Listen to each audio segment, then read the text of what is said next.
میں خواتین کے حقوق پہ بہت بات کرتا ہوں. میں کوئٹہ گیا, انہوں نے کسی نے کہا آپ خواتین کے حق پہ آپ نے یہ بیان کیا, میری بیوی خراب ہو گئی. وہ کہہ رہی دیکھو میرے حقوق تو یہ ہیں. وہ 2 دن تک مجھے یہی سمجھاتے رہے, یار آپ نے یہ بیان کیا, میری بیگم بول رہی ہے یہ والے حقوق تو مجھے مل نہیں رہے. جیسے معین اختر نے کہا تھا کہ میرے ماموں گالیاں دیتے ہیں, پاکستان کے حالات کی وجہ سے ان کی زبان پہ بات بات پہ کیا آ رہی ہے, گالیاں. تو کہنے لگے کہ ایک دن پولیس آئی, مالک مکان نے کرایہ مانگا. میں نے کہا نلکے میں پانی تو آ نہیں رہا ہے, کرایہ کس بات کا مانگ رہا ہے؟ اس نے کہا کیوں نہیں آ رہا؟ کہہ رہا آ رہا ہے تو ایک لوٹا بھر کے دکھا دے نلکے سے, یہ لوٹا دے رہا ہوں اس کو نلکے سے تو بھر کے دکھا دے. تو مالک مکان نے پولیس بلا لی. اب ماموں نے پھر گالیاں, ٹینشن میں آ گئے نا. ملکی حالات ایسے ہیں کہ ہر آدمی کیا دے رہا ہے, دینی نہیں چاہیے گالیاں, لیکن ملکی حالات کا نقشہ کھینچا ہے کہ ماموں نے پھر کیا شروع کر دیں, گالیاں. تو پولیس والوں کو جب بلایا تو پولیس والوں کو گالیاں, اور کہہ رہے ہیں پولیس والوں کے ایسے ایسے پارٹس کو گالیاں دیں کہ پولیس والوں کو بھی ان پارٹس کا نہیں پتا تھا. مجھ سے آ کے پوچھ رہے تھے بھائی یہ کون سے اعضاء ہیں جن کو گالیاں دے رہے ہیں؟ کہہ رہے میں نے کہا ان اعضاء کا تو مجھے بھی نہیں پتا, یہ کون سے اعضاء ان کا تو مجھے بھی نہیں پتا بھائی. بلب کے رشتہ داروں کو گالیاں, لائٹ گئی تو بلب کے رشتہ داروں کو گالیاں. تو وہ کہہ رہے ہیں یہ والے تو مجھے بھی نہیں پتا. تو ان کی بیگم نے کہیں میرا بیان سنا, وہ کہنے لگی یہ والے حقوق تو مجھے پتہ ہی نہیں تھے. یہاں سے میرا دماغ ادھر گیا ہے, یہ والے حقوق تو اسلام نے عورت کو دیے تو مجھے پتہ ہی نہیں تھے.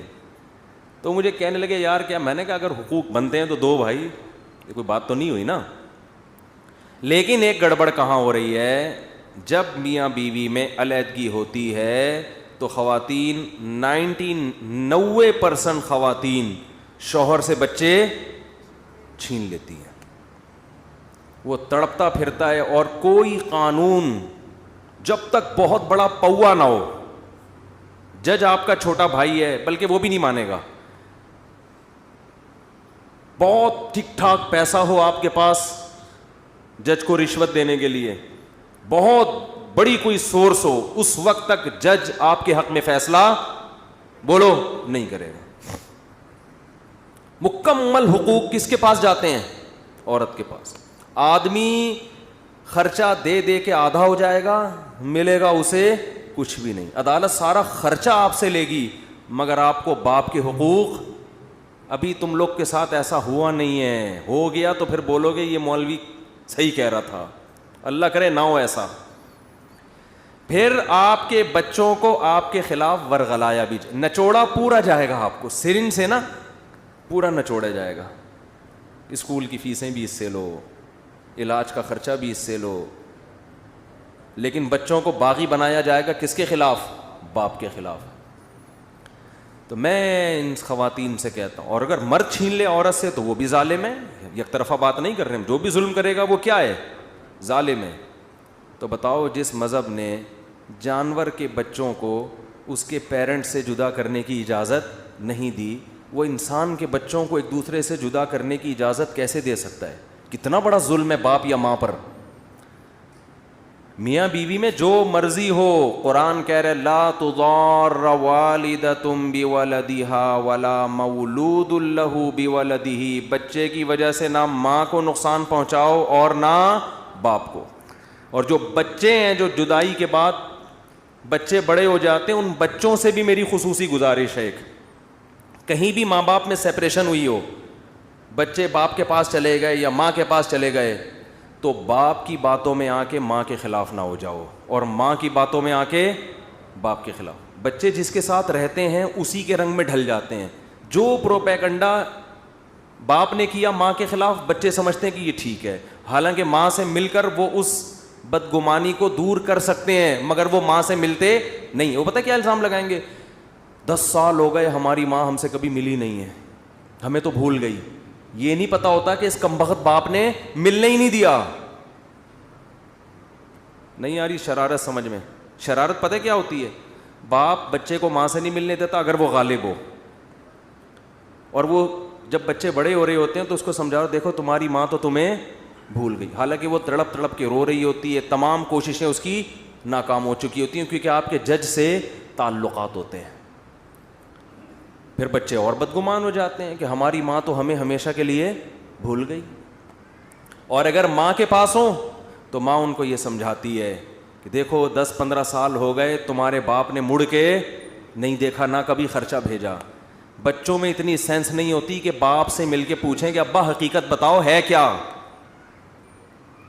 سمجھتے ہو کہ نہیں سمجھتے؟ اس زمانے میں کسی کے خلاف جب کسی سے سنو تو یک طرفہ بات سن کے کبھی بھی بدگمان مت ہو. انسان کی عادت ہے وہ اپنے مفاد میں بات کرتا ہے. جب کرے گا 4 اس میں جو ہے نا ٹماٹر اور پیاز کا تڑکا لگا کے رائی کو پہاڑ بنائے گا. وہ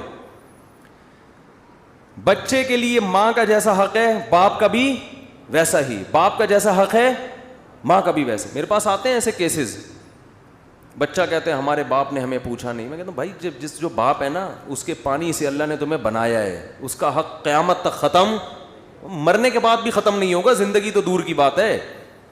اور جس ماں نے تمہیں جنا ہے اس کا حق اب کبھی بھی ختم نہیں ہوگا. چاہے ماں باپ ایک دوسرے کو, اللہ کے شرک سے بڑا جرم کوئی ہو سکتا ہے؟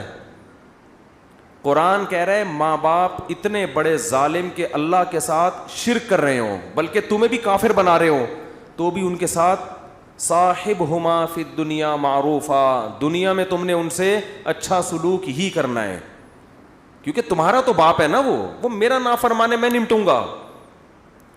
تو یہ بہت ہو رہا ہے آج کل مارکیٹ میں. سمجھ رہے ہو کہ نہیں سمجھ رہے؟ سمجھتے ہو کہ نہیں سمجھتے؟ اس زمانے میں کسی کے خلاف جب کسی سے سنو تو یک طرفہ بات سن کے کبھی بھی بدگمان مت ہو. انسان کی عادت ہے وہ اپنے مفاد میں بات کرتا ہے.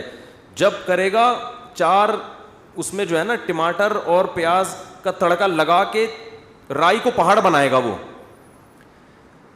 بچے کے لیے ماں کا جیسا حق ہے باپ کا بھی ویسا ہی, باپ کا جیسا حق ہے ماں کا بھی ویسا. میرے پاس آتے ہیں ایسے کیسز, بچہ کہتے ہیں ہمارے باپ نے ہمیں پوچھا نہیں. میں کہتا ہوں بھائی جو باپ ہے نا اس کے پانی سے اللہ نے تمہیں بنایا ہے, اس کا حق قیامت تک ختم, مرنے کے بعد بھی ختم نہیں ہوگا, زندگی تو دور کی بات ہے. اور جس ماں نے تمہیں جنا ہے اس کا حق اب کبھی بھی ختم نہیں ہوگا. چاہے ماں باپ ایک دوسرے کو, اللہ کے شرک سے بڑا جرم کوئی ہو سکتا ہے؟ قرآن کہہ رہے ماں باپ اتنے بڑے ظالم کہ اللہ کے ساتھ شرک کر رہے ہوں بلکہ تمہیں بھی کافر بنا رہے ہوں تو بھی ان کے ساتھ صاحبہما فی الدنیا معروفا, دنیا میں تم نے ان سے اچھا سلوک ہی کرنا ہے کیونکہ تمہارا تو باپ ہے نا, وہ میرا نافرمان ہے, میں نمٹوں گا.